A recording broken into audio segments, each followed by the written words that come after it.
old frame bike na walang thread ang bottom bracket. Ang compatible lang sa kanya ay yung pin lock type na crank and pin lock type bottom bracket. Ngayon, ang gagawin natin ay gagawin nating Halotech crank, Halotech bottom bracket. At yan ang ipapakita ko sa inyo sa video na ito. Paano ba natin mako-convert ang isang lumang bike na galing sa pin lock type magiging Halotech? Panoorin ay paano ba i-Halotech ang ganitong klase ng bike na ang lagayan ng bottom bracket, yung frame niya, walang thread. Ayan. At ang gamit niya dito ay yung tinatawag natin na salpak. Ayan siya.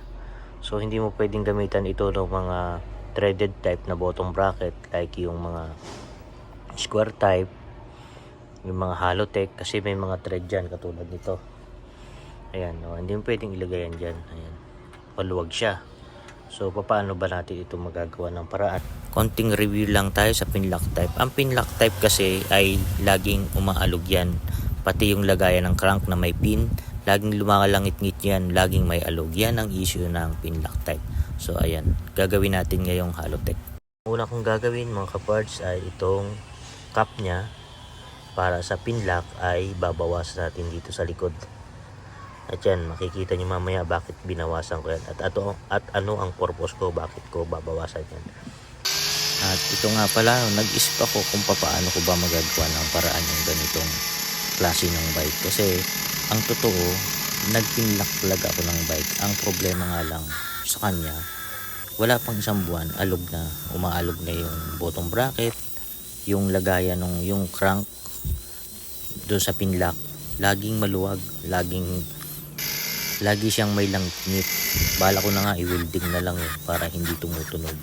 Kaya lang sabi ko, para wala yung issue na ganito, gawin ko kayang Halotech. At yun, naisip ko na nga ito na pwede kong ma-Halotech to. At ayan, yung video na to ay kung paano ko hinalotech. At ayan, sinimulan na natin butasan ito.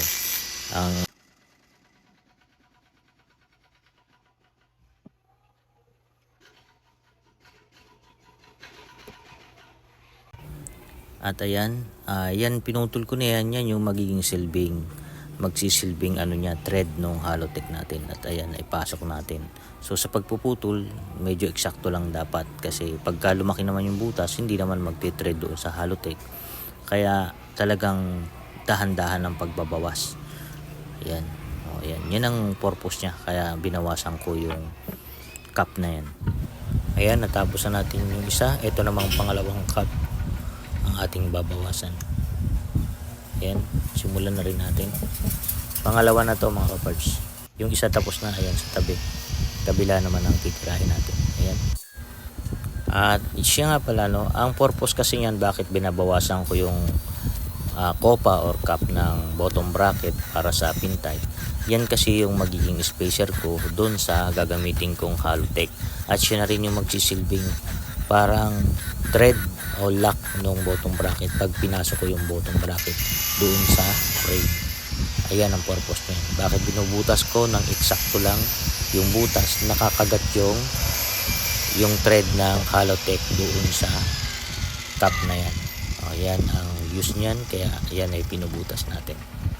Ginawa ko dito is yan, sinira ko na siya. Yan, pinutulan ko na siya na eksakto dito sa Halotech natin. Ayan, dito yung Halotech. Pasensya na sa aking kamay, marumi talaga to kasi ano to mga grasa. Ayan, ganito na ang magiging itsura nya. Yung salpak na bearing type, ayan, pinasok ko dun sa Halotech. Ayan, ganyan ang magiging itsura nya. So ito na yung pinakang magic dito, pinakita ko na sa inyo. So ayan, tara ikabit na natin. So ito yung nakasalpak dito. Kita ko sa inyo, ito yung Halotech. Ito yung salpak. Ayan.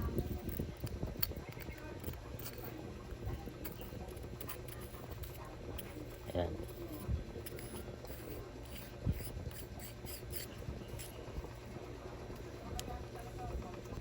Ayan.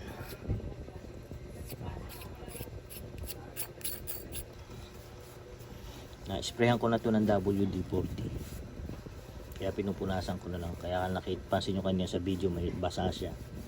Nauna na yung WD-40. Yan, same pa rin yung procedure sa mga pinlock type. Isasalpak pa rin natin to.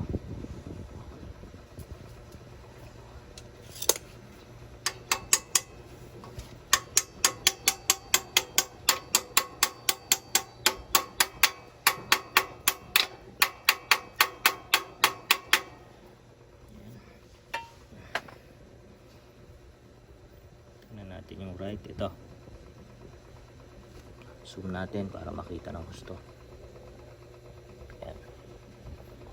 Yan, ito ang magic dyan. Yan.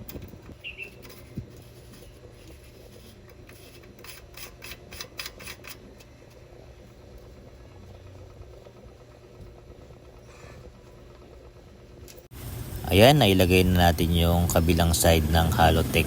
Ayan, Halotech na ngayon yan. So yung kopa or yung cap nung bearing ng pin type ginamit natin as thread at pinakang spacer ng Halotech para may lagay natin dun sa loob.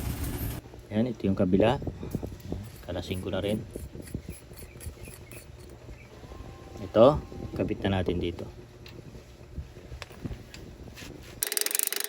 Okay lang naman kahit hindi gaano kita yung video ko, no? Kasi napakita ko na doon sa kabilang side. Klaro na. Ayan. Titread rin natin yan.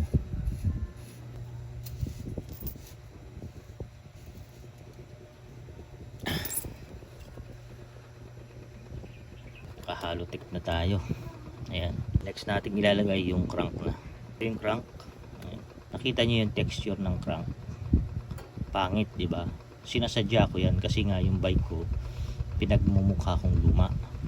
So kailangan maging itsurang vintage siya. So bagay lahat. Hindi ko na siya na-repaint kasi eksakto siya doon sa aking bike.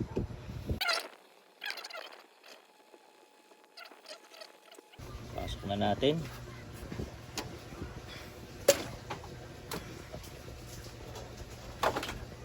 Ayan, load natin.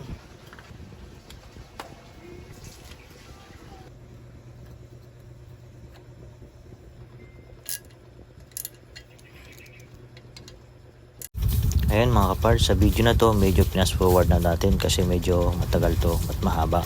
Siya nga pala at nag-adjust din pala tayo dyan ng kadena. Nakita nyo, pansin nyo sa video, nagputol tayo ng kadena kasi medyo lumaki yung crank or chain ring ko. Kaya yan, nagdugtong tayo ng konti lang, mga 5 piraso lang ng kadena. At ayan.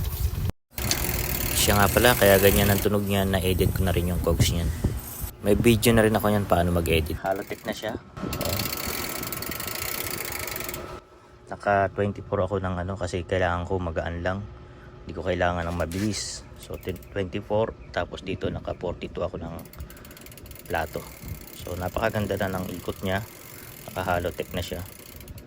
So yan. Sana nagustuhan niyo yung video. Gamit ko na yung bike ko na ginawa.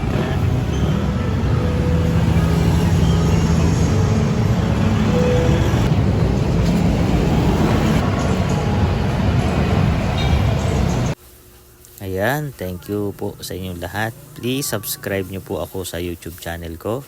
At nandyan po yung link sa baba. At ipa-plus ko na rin po dito sa screen. Ayan. Sana po nagustuhan nyo yung video ko, no? Doon sa mga vintage ang bike, mga walang thread. Ayan, sana makatulong ako sa inyo kahit sa konting paraan. Ayan, mayroon akong video yung isinyer sa inyo. At sana magustuhan ninyo. At ayan, ito palang lugar na to ay sa sa Cebu. Sa Temple of Lea. Napakaganda ng lugar na to. Tuktok siya ng bundok. Tapos ay ayaw ko na ikwento. Basta puntahan nyo na lang yung lugar niya yan. At magugustuhan nyo yan. Promise, 100%. Napakaganda dyan sa lugar na yan. Ayan. Thank you.